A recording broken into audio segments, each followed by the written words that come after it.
अगर आपकी सैलरी सिर्फ 22,000 है तो शायद आपको लगता होगा कि शादी कैसे होगी, घर कैसे बनेगा और फैमिली कैसे चलेगी और फ्यूचर के लिए पैसा कैसे बचेगा। क्योंकि 22,000 सैलरी आते ही ऐसा लगता है जैसे पैसा हाथ में आया नहीं कि खत्म हो गया। किराया है, राशन है, बिजली का बिल है, आने जाने का खर्च है और मोबाइल का रिचार्ज है, फैमिली की जरूरतें हैं और शादी। और अगर शादी करनी है तो शादी का खर्च अलग। और फिर एक दिन मन में सवाल आता है, क्या 22,000 सैलरी में भी कभी अपनी शादी अच्छे से कर पाऊंगा? क्या मैं कभी अपना घर खरीद पाऊंगा? क्या मैं अपनी फैमिली को एक अच्छी लाइफ दे पाऊंगा? और अगर आपके मन में भी यही सवाल है तो आज की ये पूरी वीडियो आपके लिए काफी इंपॉर्टेंट होने वाली है। क्योंकि आज हम कोई ऐसी बात नहीं करेंगे कि 22,000 कमाते हो तो बस ज्यादा मेहनत करो और करोड़पति बन जाओ। नहीं, आज हम एक ऐसे रियलिस्टिक प्लान बनाएंगे, ऐसा प्लान जिसमें 22,000 की सैलरी वाला इंसान अपनी फैमिली भी चला सके, शादी के पैसे भी जमा कर सके और इमरजेंसी फंड भी बना सके और धीरे धीरे अपने ड्रीम होम की तरफ भी बढ़ सके। क्योंकि प्रॉब्लम हमेशा सैलरी छोटी होना नहीं होती।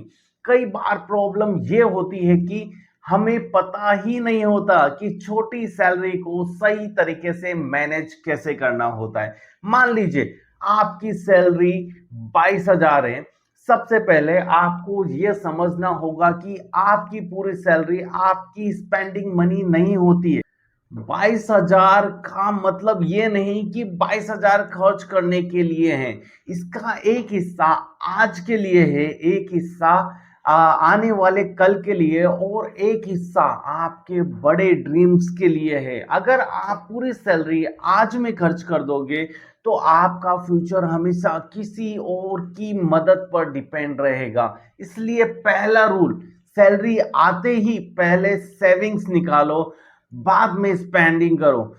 अब सवाल है कि 22,000 में कितना बचाएं। शुरुआत करते हैं सिर्फ 3,000 से। 22,000 सैलरी में 3,000 यानी लगभग 14%, और बाकी 19,000 से महीने का खर्च मैनेज करना है। अब कोई कह सकता है कि भाई 22,000 में घर कैसे चलेगा? तो इसका आंसर है, आपकी लाइफ को एकदम बदलना नहीं है, आपको बस ये देखना है कि पैसा कहां जा रहा है। क्योंकि कई बार बड़ी प्रॉब्लम कोई बड़ा खर्च नहीं होता, छोटे छोटे खर्च मिलकर बड़ी प्रॉब्लम बनते हैं।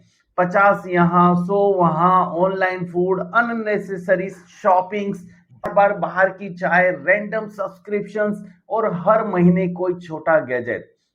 ये छोटे छोटे खर्चे होते हैं जो हमें पता भी नहीं चलता कि हमारा पैसा कहां जा रहा है। वीकेंड पर बिना प्लान के स्पेंडिंग और हर महीने के आखिर में पता चलता है पैसा गया कहां।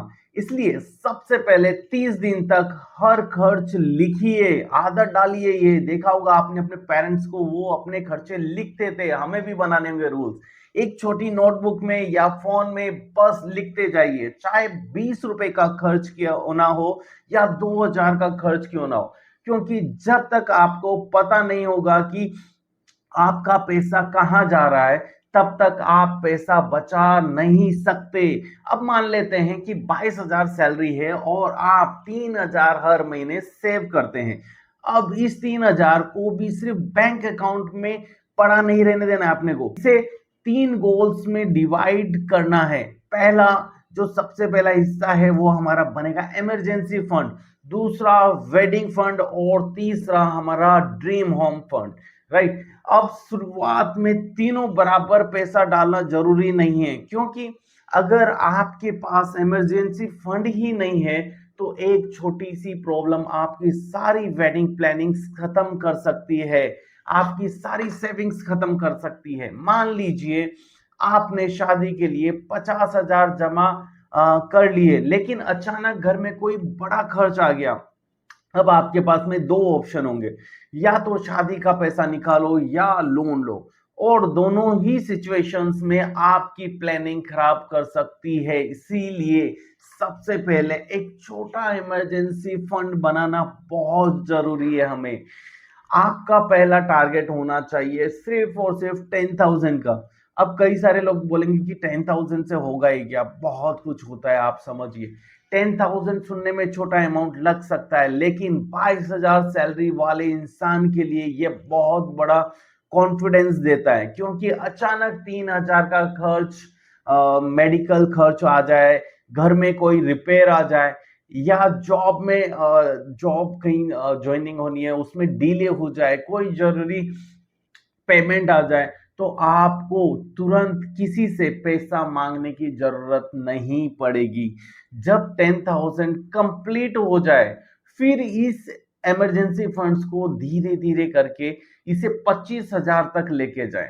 जब 25,000 आपको इमरजेंसी फंड्स हो जाए, फिर उसके बाद आपकी सिचुएशन के हिसाब से 3 से लेके 6 महीने के एसेंशियल एक्सपेंसेस का इमरजेंसी फंड बनाना आपका लॉन्ग टर्म गोल होना चाहिए। ये सबसे पहला है हमारा, राइट। ये टारगेट कंप्लीट होते ही अब आते हैं शादी पर, सेकंड टारगेट पे, क्योंकि शादी सिर्फ एक फंक्शन नहीं है, शादी के बाद भी लाइफ में भी है, और यही जगह है जहां बहुत सारे लोग सबसे बड़ी मिस्टेक्स करते हैं। शादी के एक दिन को शानदार बनाने के लिए कई लोग आने वाले 5 साल मुश्किल बना देते हैं। महंगा हॉल, महंगे क्लोथ्स, महंगे डेकोरेशंस, बड़े गैजेट्स, बड़ी गेस्ट लिस्ट और फोटोग्राफी, फूड्स, गोल्ड, और फिर शादी के बाद लोन की बड़ी ईएमआई।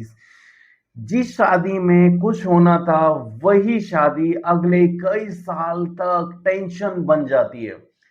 इसलिए मेरी नजर में 22,000 सैलरी वाले इंसान के लिए शादी का सबसे इंपॉर्टेंट रूल होना चाहिए, शादी के लिए लोन मत लो, जितना पॉसिबल हो उतना बजट में शादी करो। शादी आपकी जिंदगी की शुरुआत है, जिंदगी की कीमत नहीं, इस बात को समझो। आपको लोगों को इंप्रेस करने के लिए शादी नहीं करनी है, आपको अपने पार्टनर के साथ अच्छी जिंदगी शुरुआत करने के लिए शादी करनी है। अगर आपकी कैपेसिटी सिर्फ 2 लाख की है तो 2 लाख के अंदर ही शादी कीजिए, और होती है, क्यों नहीं होती। आप जितना चाहोगे उतना ज्यादा खर्च होगा। अगर कैपेसिटी 3 लाख की है तो 3 लाख के अंदर शादी करें, लेकिन सिर्फ इसलिए कि 8 लाख की शादी मत कीजिए क्योंकि पड़ोसी ने 8 लाख खर्च किए थे, क्योंकि पड़ोसी आपकी ईएमआई नहीं भरेगा, रिश्तेदार आपकी ईएमआई नहीं भरेंगे। लोग शादी के दिन 2 घंटे बात करेंगे और चले जाएंगे, लेकिन लोन की ईएमआई आपको हर महीने भरनी है। इसलिए शादी के लिए एक सिंपल टारगेट बनाना बहुत जरूरी है। मान लीजिए आपका टारगेट 2.5 लाख का है। अब डरने की जरूरत ये नहीं है कि 2.5 लाख एक साथ हमें चाहिए, बराबर है। आपको सिर्फ ये देखना है कि हर महीने कितना जमा कर सकते हैं। एक कैलकुलेटेड हमारा टारगेट होना चाहिए। मान लीजिए 3,000 मंथली वेडिंग फंड में जमा कर रहे हैं, एक साल में टोटल अमाउंट हुआ हमारा 36,000 रुपीज, हमारी होगी सेविंग्स। 2 साल में 72,000, और 3 साल में लगभग 1,08,000 के करीब। और अगर सैलरी बढ़ती है और आप हर साल सेविंग्स बढ़ाते हैं तो ये अमाउंट तेजी से बढ़ सकता है। यही छोटी सी सेविंग्स धीरे धीरे बड़ी बनती है, इस बात को समझे आप। अब एक बहुत इंपॉर्टेंट बात, आपकी सैलरी आज 22,000 है, लेकिन जरूरी नहीं कि 5 साल बाद भी 22,000 ही रहे। सबसे बड़ी अपॉर्चुनिटी है, आपको सिर्फ खर्च कम करने पर फोकस नहीं करना है, आपको इनकम बढ़ाने पर भी फोकस करना है। अगर आपकी सैलरी 22,000 से 25,000 होती है तो एक्स्ट्रा 3,000 पूरा लाइफस्टाइल अपग्रेड करने में मत लगाएं। अगर आपकी सैलरी 25,000 से 30,000 होती है तो नया फोन लेने की जगह अपनी सेविंग्स बढ़ाएं। अगर सैलरी 30,000 से 35,000 होती है तो उसी पुराने खर्च को मेंटेन करके एक्स्ट्रा इनकम को फ्यूचर में लगाएं। कमाई बढ़ते ही खर्च बढ़ाना बंद कीजिए, क्योंकि बहुत से लोगों की सैलरी बढ़ती है लेकिन सेविंग्स नहीं बढ़ती उनकी। 20,000 सैलरी में स्ट्रगल था, 30,000 सैलरी में भी स्ट्रगल है, और 40,000 सैलरी में भी स्ट्रगल होगा, और 60,000 सैलरी में भी वो लोग स्ट्रगल ही करेंगे, क्योंकि इनकम बढ़ी लेकिन एक्सपेंसेस उसी उससे तेजी से बढ़ा लेते हैं। इसलिए आपका टारगेट सिर्फ ज्यादा कमाना नहीं होना चाहिए, आपका टारगेट होना चाहिए जितना कमाओ उससे थोड़ा कम खर्च करो और बाकी पैसे फ्यूचर के लिए रखो। अब आते हैं आपके सबसे बड़े ड्रीम पर, आपका अपना ड्रीम होम। 22,000 सैलरी में घर खरीदना मुश्किल है लेकिन इम्पॉसिबल कहना भी सही बात नहीं है मेरे हिसाब से। बस आपको ये समझना होगा कि ड्रीम होम का मतलब ये नहीं कि आज ही 30 लाख का घर खरीदना है। इसको समझना बहुत ज्यादा इंपॉर्टेंट है आपको। देखिए, जितनी जल्दी प्लानिंग से स्टार्ट करेंगे उतना ज्यादा बेनिफिशियल होता है आप लोगों के लिए। ड्रीम होम एक लॉन्ग टर्म गोल है और लॉन्ग टर्म गोल को छोटे स्टेप्स में डिवाइड करना पड़ता है। सबसे पहले डिसाइड कीजिए कि आपको किस प्राइस रेंज का घर चाहिए। मान लीजिए आज आपके शहर में एक छोटा घर 20 लाख का है। अब आपको ये नहीं सोचना है कि मेरे पास 20 लाख कहां से आएंगे।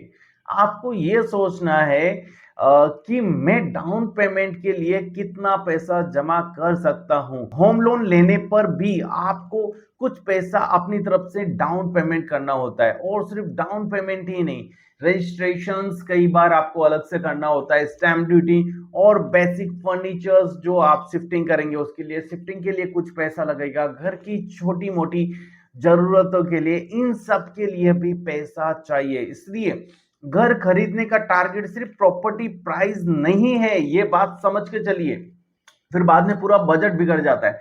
पूरा बजट देखना है। अब मान लीजिए आपका लॉन्ग टर्म टारगेट है कि 5 से 7 साल बाद घर लेना है, तो आज से प्लानिंग शुरू कीजिए।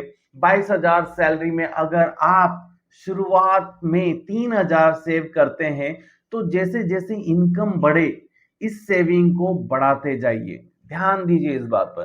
3,000 से 4,000, फिर 5,000 से, फिर 7,000, फिर 10,000 और अगर फ्यूचर में आपकी सैलरी 40,000 या 50,000 हो जाती है तो आपकी होम सेविंग्स और तेजी से बढ़ सकती है।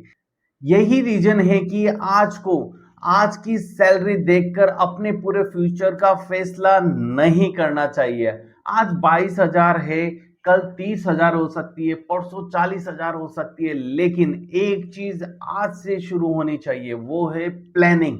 एक सिस्टमेटिक प्लानिंग आपकी होनी जरूर चाहिए अपने फ्यूचर के लिए।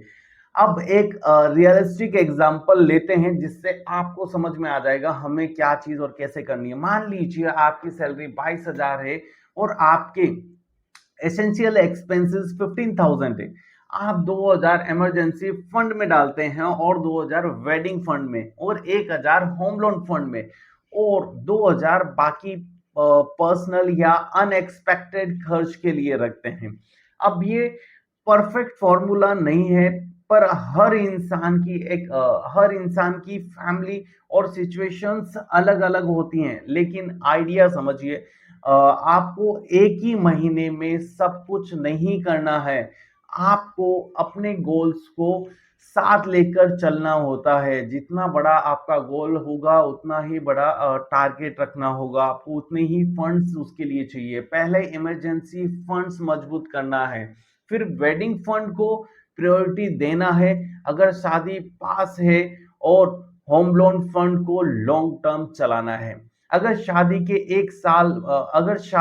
1 साल बाद है तो वेडिंग फंड ज्यादा इंपॉर्टेंट होगा।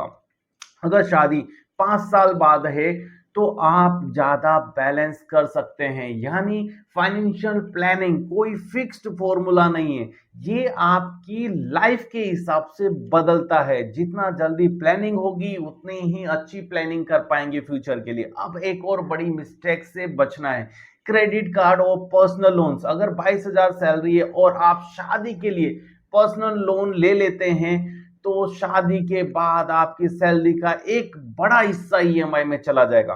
फिर घर का सपना और फिर मुश्किल हो सकता है। मान लीजिए आपकी ईएमआई 6,000 है और 22,000 सैलरी में 6,000 का मतलब सैलरी का बहुत बड़ा हिस्सा। अब 16,000 में फैमिली रेंट और फूड, ट्रैवल, बिल्स, बाकी सभी खर्च आने वाले हैं। और अगर कोई इमरजेंसी आ गई तो फिर दूसरा लोन, फिर क्रेडिट कार्ड, फिर पेमेंट प्रेशर्स, और धीरे धीरे इंसान सैलरी के लिए नहीं, ईएमआई के लिए काम करने लगता है। यही है सबसे बड़ा लोन ट्रैप। अगर आपने जल्दी सेविंग्स नहीं की कम सैलरी में, तो फ्यूचर आपके लिए बहुत दिक्कत देने वाला है। इसलिए हमेशा याद रखिए, लोन बुरा नहीं है, लेकिन गलत रीजन के लिए लिया गया लोन आपकी फाइनेंशियल लाइफ को बहुत मुश्किल बना सकता है। कोई भी ऐसा स्किल्स जो मार्केट में यूजफुल हो, तो हर महीने थोड़ा समय उस पर जरूर लगाएं, क्योंकि 22,000 सैलरी को 30,000 बनाने का सबसे पावरफुल तरीका सिर्फ खर्च काटना नहीं है, इनकम बढ़ाना है। आप 500 बचाकर अमीर नहीं बनेंगे, ये बात को समझिए, लेकिन 22,000 से 35,000 और फिर 50,000 तक की इनकम बढ़ाकर और उस एक्स्ट्रा इनकम को सही जगह लगाकर आपकी पूरी फाइनेंशियल लाइफ बदल सकती है। इस बात को आप समझिए। इसलिए सेविंग्स के साथ साथ अर्निंग पर भी काम कीजिए। अब मान लीजिए आपकी सैलरी अगले साल 25,000 हो गई और आपको पूरा 3,000 एक्स्ट्रा खर्च नहीं करना है। मान लीजिए आपका खर्च 19,000 ही रहता है और एक्स्ट्रा 3,000 सेविंग्स में डाल सकते हैं आप।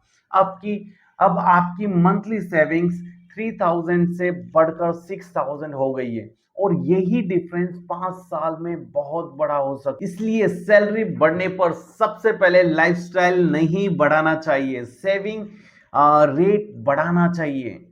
अब एक और इंपॉर्टेंट रूल समझ लीजिए, हर साल अपने फाइनेंशियल गोल्स को चेक कीजिए। सिर्फ न्यू ईयर पर रिजोल्यूशन मत बनाइए। हर 6 महीने में बैठिए, देखिए मेरी सैलरी कितनी है, मेरा खर्च कितना है और मेरी सेविंग्स कितनी है, और मैंने क्या इसे पिछले कई टाइम से सेविंग जो मेरी सेविंग्स है उन्हें इंक्रीज किया है या नहीं। इमरजेंसी फंड्स कितना है, क्या मैंने उतना ही इमरजेंसी फंड रखा है या बढ़ाया है। वेडिंग फंड कितना है, कोई लोन है, लोन कितना बाकी है, उसका इंटरेस्ट रेट क्या है, और अगले 6 महीने का टारगेट क्या है मेरा। ये सब चीजें आपको एक कैलकुलेट करनी होगी हर 6 मंथ। और अगले 6 महीने का टारगेट क्या है, बस इतना करने से आपको पता रहेगा कि आप सही डायरेक्शन में जा रहे हैं या नहीं। और अब एक बात जो शायद आपको सबसे ज्यादा मोटिवेट करेगी, 22,000 सैलरी छोटी हो सकती है, लेकिन आपका सपना छोटा होना जरूरी। हो सकता है आज आपके पास अपना घर ना हो सकता है आज शादी के लिए पैसा ना हो सकता है आज बैंक बैलेंस देखकर आपको लगे कि कुछ भी नहीं है। लेकिन अगर आज से प्लानिंग शुरू कर दी आपने, तो कुछ साल बाद यकीन मानिए सिचुएशन पूरी तरह बदल सकती है। बस आपको सही टाइम पे अभी से ही प्लानिंग करनी पड़ेगी। कोई देर नहीं हुई है, आज से प्लानिंग स्टार्ट करें, क्योंकि फाइनेंशियल फ्रीडम एक दिन में नहीं आता मेरे दोस्त। ये छोटी छोटी सही डिसीजन से बनता है। आज 100 रुपए बचाया, कल 200, फिर 500। आज एक अननेसेसरी एक्सपेंसेस बंद कर दिए, कल एक स्किल सीखा, अगले साल सैलरी बढ़ी और फिर सेविंग्स बढ़ती जाएगी।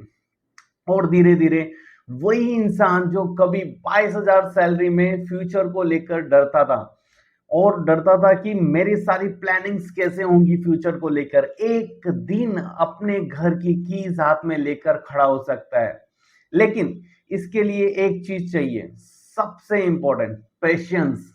आपको दूसरों की लाइफ देखकर अपनी लाइफ का प्रेशर नहीं लेना है। इंस्टाग्राम पर कभी किसी का बड़ा घर देखकर आपको अपना घर छोटा नहीं समझना है। किसी की बड़ी वेडिंग देखकर आपको अपनी शादी छोटी नहीं समझनी है। किसी की नई कार देखकर आपको अपनी पुरानी बाइक खराब नहीं लगनी चाहिए, क्योंकि हर इंसान की जर्नी अलग है, इसे समझिए। आपके गोल्स अलग हैं, आपका गोल्स दिखा हुआ नहीं होना चाहिए, आपके गोल्स स्टेबिलिटी होना चाहिए।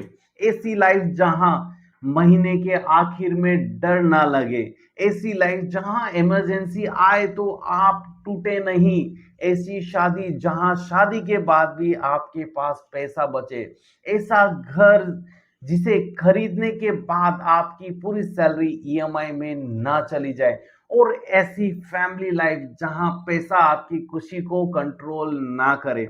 यही असली फाइनेंशियल प्लानिंग है। आप कम सैलरी में भी काफी अच्छे से खुश रह सकते हैं, बस सिस्टमेटिकली प्लानिंग होनी चाहिए। और अगर आपकी सैलरी आज 22,000 है, तो आपको करोड़ों का सपना देखने से पहले एक छोटा सा काम करना जरूरी है। अपनी सैलरी का हिसाब लिखिए आज ही, और एक पेपर निकालिए, ऊपर लिखिए इनकम 22,000, फिर नीचे अपने सारे मंथली एक्सपेंसेस लिख दीजिए उसके अंदर। जहां से शुरू होता है आपका सबसे पहला रेंट हो गया, फूड, ट्रेवल, इलेक्ट्रिसिटी बिल्स, आपके मोबाइल बिल्स हो गए, फैमिली और आपके, और बाकी के सारे खर्च लिख दीजिए, जो भी आपके खर्च हैं बाटेबर वो सब लिखिए उसके अंदर। फिर देखिए हर महीने कितना पैसा बचता है। अगर 500 बचता है तो 500 से शुरुआत कीजिए। अगर 1,000 रुपए बचते हैं तो 1,000 से शुरुआत कीजिए। अगर 3,000 बचता है तो 3,000 से शुरुआत कीजिए, पर लेकिन शुरुआत कीजिए। अमाउंट छोटा हो सकता है लेकिन हैबिट्स छोटी नहीं होती हैं। धीरे धीरे यही है आपकी हैबिट बचाने की, आपको एक दिन करोड़पति बनाती है। क्योंकि आज जो इंसान 1,000 बचाना सीखता है, कल वो 10,000 बचाना भी सीख सकता है। आज जो इंसान 22,000 मैनेज करना सीखता है, कल 50,000 भी मैनेज कर सकता है। लेकिन जो आज 22,000 मैनेज नहीं कर पा रहा है, उसके लिए 50,000 भी कम पड़ सकते हैं। मैंने कई सारी ऐसी फैमिलीज देखी हैं, लाख रुपए, 1.5 लाख, 2 लाख सैलरी होती है, फिर भी उनके पास में सेविंग्स नहीं होती हैं। इसलिए अपनी सैलरी का इंतजार मत कीजिए कि जब 40,000 कमाऊंगा तब सेविंग करूंगा, जब 50,000 कमाऊंगा तब इन्वेस्टमेंट शुरू करूंगा, जब सैलरी ज्यादा होगी तब घर के बारे में सोचूंगा। नहीं, प्लानिंग आज से शुरू होती है कभी भी, राइट? इनकम बाद में बढ़ती है। और यही सबसे बड़ा डिफरेंस है उन लोगों में जो धीरे धीरे फाइनेंशियल स्टेबिलिटी बनाते हैं, और उन लोगों में जो सालों तक सिर्फ सैलरी बढ़ने का इंतजार करते रहते हैं। और एक बात हमेशा याद रखिए, आपकी शादी आपकी जिंदगी का सबसे बड़ा खर्च नहीं होना चाहिए। ये सबसे बड़ी गलती करते हैं। आपका घर आपकी जिंदगी का सबसे बड़ा फाइनेंशियल प्रेशर नहीं होना चाहिए। और आपकी सैलरी आपके परिवार जिंदगी की सीमा नहीं है। 22,000 सिर्फ आपकी आज की इनकम है, ये आपकी पूरी जिंदगी की कीमत नहीं है। आप सीख सकते हैं, आप स्किल्स बढ़ा सकते हैं, आप इनकम बढ़ा सकते हैं, आप खर्च कंट्रोल कर सकते हैं, आप सेविंग्स शुरू कर सकते हैं। और सबसे जरूरी बात, आप अपने फ्यूचर के लिए आज से डिसीजंस ले सकते हैं। हो सकता है आपका ड्रीम होम आज सिर्फ एक सपना हो सकता है शादी के लिए आज आपके पास में कुछ 1,000 रुपए ही हो, लेकिन हर बड़ा गोल छोटे स्टेप से ही शुरू होता है। इसलिए आज से एक सिंपल प्रॉमिस कीजिए कि मैं अपनी सैलरी को खत्म नहीं करूंगा, मैं अपनी सैलरी को प्लान करूंगा, मैं लोगों को दिखाने के लिए पैसा खर्च नहीं करूंगा, मैं अपने फ्यूचर को मजबूत करने के लिए पैसा बचाऊंगा, मैं शादी के लिए अननेसेसरी लोन नहीं लूंगा, मैं घर के लिए जल्दबाजी नहीं करूंगा, मैं अपनी इनकम बढ़ाने पर काम करूंगा। और सबसे जरूरी बात, मैं अपनी आज की छोटी सैलरी को अपने कल की बड़ी जिंदगी का बड़ा स्टेप बनाऊंगा। क्योंकि याद रखिए, 22,000 सैलरी आपकी कमजोरी नहीं है। अगर आपको पता है कि इस 22,000 को कहाँ खर्च करना है, कितना बचाना है और किस गोल के लिए बचाना है, तो यही 22,000 आपके फ्यूचर की शुरुआत बन सकती है। शादी होगी, फैमिली बनेगी, एक दिन अपना घर भी होगा, लेकिन उस दिन के लिए आज से प्लानिंग करना होगा। क्योंकि सपना देखने वालों की कमी नहीं है, लेकिन सपना पूरा करने के लिए आज से छोटे कदम उठाने वाले लोग बहुत कम होते हैं। और आप उनमें से एक हो सकते हैं। और अगर आप उन लोगों में से हैं जो आज से शुरुआत करने वाले हैं, तो याद रखिए आपको एक दिन में अपनी जिंदगी नहीं बदलनी है। आपको बस हर दिन एक सही फाइनेंशियल डिसीजंस लेना है। फिर एक दिन पीछे मुड़कर देखेंगे तो समझ में आएगा कि 22,000 से शुरू हुई आपकी छोटी सी सेविंग्स जर्नी आपको आपके ड्रीम होम तक ले आई। तो इसी तरीके की फाइनेंशियल वीडियोस देखने के लिए हमारे चैनल को सब्सक्राइब करें और अपने फैमिली फ्रेंड्स या अपने फैमिली मेंबर्स या आपके फ्रेंड्स उन लोगों के साथ में ये जरूर शेयर करें जिनकी जॉब अभी रिसेंटली लगी है। एक प्रॉपर फाइनेंशियल प्लानिंग के तौर पर आप उन्हें ये गिफ्ट के तौर पर ये वीडियो जरूर शेयर करें और उन्हें एहसास कराएं कि आप उनके एक फैमिली मेंबर, एक अच्छे दोस्त हैं, अच्छे फैमिली मेंबर है, आप उनके फ्यूचर के लिए सोच रहे हैं। थैंक यू, मिलते हैं इसी तरीके की अगली फाइनेंशियल वीडियो में।